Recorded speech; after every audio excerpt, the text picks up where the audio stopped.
Okay guys, today I am replacing my starter ignition switch. This, if you see the hole in my dash, this comes up to here, and this right here is a starter ignition switch, and it plugs in to this wire under here.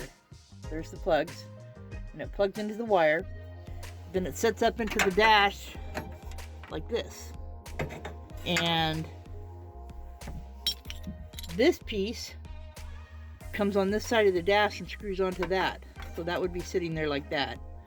And how you get the key out, or the cylinder, the cylinder for the key, it sits in there like this. But can you see that little hole right there? You turn your key all the way to the left and use a paper clip and poke that little hole and kind of jiggle this out. The key will stay in it. So I don't need a new one of those, but I do need the starter ignition switch.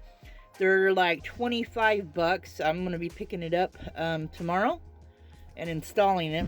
Now on my step van, I have a start button right here.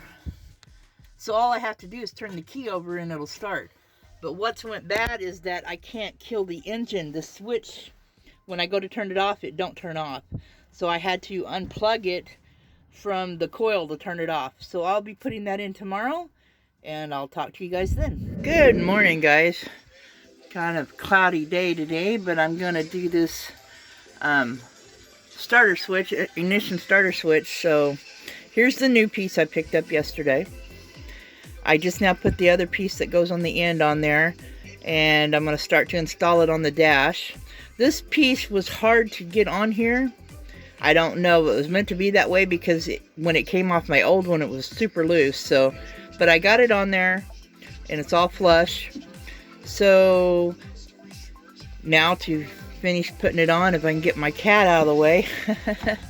Anyway, all right. So I'm gonna have to do this step at a time, and I'll take clips of each process I do because I do not have a tripod anymore. So anyway, I'll see you on the next shot. I've got it plugged into the wire harness under the dash, and now I'm going to mount it on the dash. I'm trying to turn it where you guys can see it there, but it has two little clips that you just plug into. There's one, and there's one on this side right there. Alright, so now to put it into the dash. Alright guys, now I screwed this outer piece on. I put it in the hole through the back, screwed this on, and now I'll put in the key cylinder. Should be pretty easy after that. See that little notch right there? There's a hole that you line up on the, let me show you, on the key cylinder. That,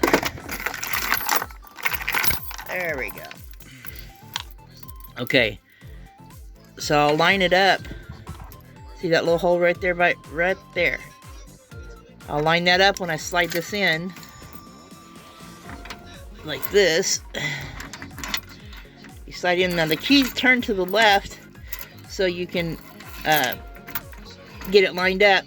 But once I get that in, I'll do another little clip. Now that I got this face on there and that end of the back, I was going to show you guys. Before, this would just turn. It was really loose. The piece that I had was broke. So now this is nice and tight, and all you got to do is get the key cylinder in there. That key cylinder, when I'm putting it in, it's not turning, so I may have to go buy one of those. We'll see. But I will get back to you on the next clip. Okay, got her back together. Let's see how she does. Turn the key over, and over here I have my start button. Started right up. Awesome possum. So the problem was, though, when you go to turn it off, it wouldn't turn off. Let's see what happens. Awesome. It is fixed. Alright guys, there's the install of the starter ignition switch.